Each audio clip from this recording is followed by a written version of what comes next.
ஓடி விளையாடு ஓய்ந்திருக்கலாகாது. அதுக்கு தான் சூப்பர் சரவணா ஸ்டோர்ஸ்ல சம்மருக்கு ஆடைகள் வாங்கும் போது அவுட்டோர் கேம்ஸ் ஃப்ரீ. ஓடு ஆடு விளையாடு. சூப்பர் சரவணா ஸ்டோர்ஸ் சம்மர் கோடையை கொண்டாடலாம்.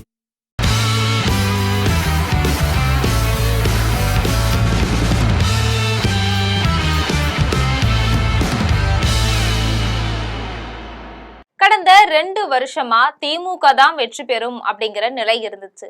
விஜய் பிரச்சாரம் செய்யும் போது கூடக்கூடிய கூட்டத்தால திமுகவே அதிர்ந்து போயிருக்கு. இந்த தருணத்துல விஜய் கட்சியில ஒட்டும் இல்லாம உறவும் இல்லாதவங்கள பிள்ளை பிடிக்கிற மாதிரி அவங்கள ஒரே அமுக்கு திமுகவுல சேர்க்கக்கூடிய வேலைகளை ஊபிகள் செய்யறாங்க. அப்படி சமீபத்துல நடந்த நிகழ்வைத்தான் இப்ப நாம தெரிஞ்சுக்க போறோம். தூத்துக்குடி தாவேக நிர்வாகியான அஜிதா ஏப்ரல் 12ஆம் தேதி திடீர்னு திமுகவுல இணைஞ்சிருக்கிறார். இதுக்கு பின்னாடி லோக்கல் அமைச்சர் ஒருத்தவங்களுடைய தீவிர காய் நகர்த்தலும் கனிமொழியுடைய விருப்பமும் இருக்கிறதா கிசுகிசுக்கிறாங்க விவரம் அறிந்த வட்டாரத்தினர். தாவேகவுல மாவட்ட செயலாளர் பதவி கிடைக்காத விரக்தியில பனையூர் அலுவலகத்தை முற்றுகையிட்டு விஜயுடைய காரை மறிச்சு ஆர்ப்பாட்டம் செஞ்சிருந்தாங்க அஜிதா.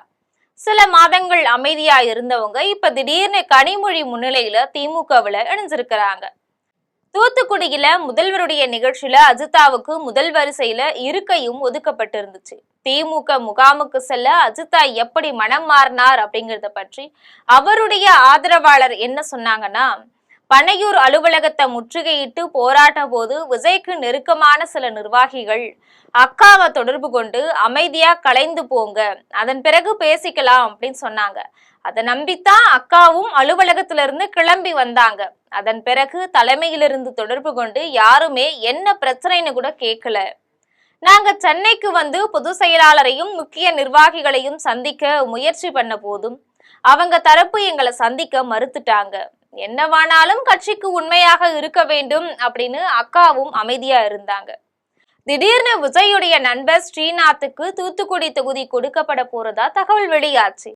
அப்பவும் தொடர்ந்து 10 நாட்கள் சென்னையிலேயே தங்கியிருந்து சிலரை சந்திக்க முயற்சி பண்ணோம். போன் அழைப்ப கூட யாருமே எடுக்கல. கட்சிக்காக 2 ஆண்டுகள் களத்துல உழைச்சதுக்கு இதுதான் பரிசா அப்படின்னு அக்கா ரொம்பவே விரக்தி அடைஞ்சாங்க. விஜய் தாஜ் ஹோட்டல்ல வேட்பாளர் பட்டியலை வாசிச்ச போதுதான் நாங்க தூத்துக்குடிக்கு போயிட்டு இருந்தோம். அதிமுகவுல செல்லப்பாண்டியனும் சண்முகநாதனும் அக்கா கிட்ட பேசிட்டு இருந்தாங்க. எதிர்காலத்தை மனசுல வச்சு அக்காவும் அதிமுகவுக்கு செல்லக்கூடிய மனநிலைக்கு வந்தாங்க. இந்த நிலையில தான் திமுக தரப்புல அமைச்சர் அனிதா ராதாகிருஷ்ணன் அக்காவுக்கு இருக்கக்கூடிய சில சங்கடங்களையும் தயக்கங்களையும் உடைச்சு கடைசியா பேசி பார்த்தாங்க.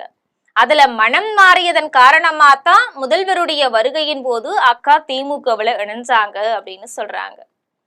தென்மண்டல பொறுப்பாளராக இருக்கக்கூடிய கனிமொழிக்கும் அஜிதா மேல ஒரு கண்ணு இருந்துச்சு. கட்சிக்காக ஆக்டிவா வேலை செய்யக்கூடிய ஒரு இளம்பெண் கட்சிக்குள்ள இருந்தா நல்லா இருக்கும் அப்படின்னு விரும்பினாங்க. தன்னுடைய எண்ணத்தை லோக்கல் திமுக நிர்வாகிகள் சிலர்கிட்டையும் பகிர்ந்திருந்தாங்க.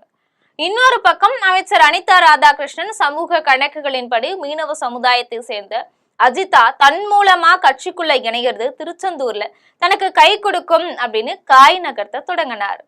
அமைச்சர் கீதா ஜீவனுக்கு தொடக்கத்திலிருந்தே அஜிதாவுடைய இணைப்புல பெரிய நாட்டம் கிடையாது. கடந்த வாரம் விஜயுடைய தூத்துக்குடி விசிட்டும் அதுக்கு கூடிய கூட்டமும் திமுகவை கொஞ்சம் கலக்கமடைய வச்சிருச்சு. அதுக்கு செக் வைக்கக்கூடிய வகையில முதல்வர் தூத்துக்குடி வரும் அன்றைக்குள் அஜிதாவை திமுகவுல இணைக்கணும் அப்படின்னு அனிதாவுடைய டீம் டார்கெட் வச்சு வேலை பார்த்துச்சு. கட்சிக்குள்ள எந்த சங்கடமும் இல்லாம பார்த்து கொள்கிறோம், தேவைகளை பூர்த்தி செஞ்சு தரும் அப்படின்னு ஆஃபர்களை முன் வச்சிருக்கிறாங்க. ஆனாலும் அஜிதா கடைசி வரைக்கும் பிடிகெடுக்கவே இல்லை. முதல்வர் 4 மணிக்கு தூத்துக்குடிக்கு வரவிருந்த நிலையில 3 மணிக்கு தான் தன்னுடைய முடிவை சொல்லுவேன் அப்படின்னு சொல்லிட்டாங்க.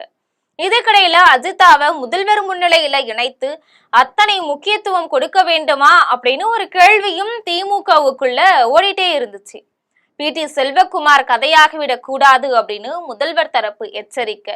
அதன் பிறகுதான் கனிமொழி முன்னிலையில அஜிதா இணையறது முடிவு செய்யப்பட்டுச்சு. இந்த நேரத்துல அடுத்த ஆட்சியும் திமுக போலதான் தெரியுது.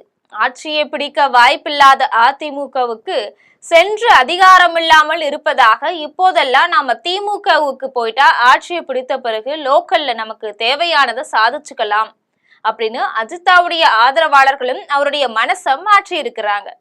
இதை தொடர்ந்துதான் கனிமொழி முன்னிலையில திமுகவில் இணைஞ்சாரு அஜிதா அப்படின்னு மினிட் பை மினிட் ரிப்போர்ட் கொடுக்கறாங்க உள் விவகாரம் தெரிஞ்சவங்க.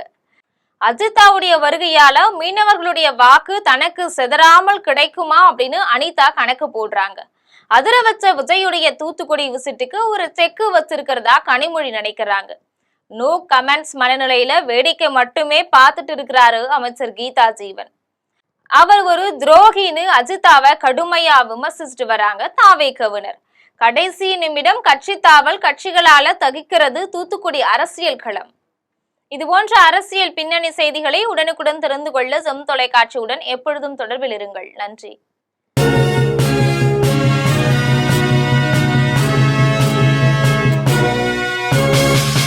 உடனுக்குடன் அப்டேட் தெரிந்து கொள்ள ஜெம் டிவி தமிழ் ஆப்பை இன்ஸ்டால் செய்யவும். ஓடி விளையாடு ஓய்ந்திருக்கலாகாது. அதுக்கு தான் சூப்பர் சரவணா ஸ்டோர்ஸ்ல சம்மருக்கு ஆடைகள் வாங்கும் போது அவுட்டோர் கேம்ஸ் ஃப்ரீ.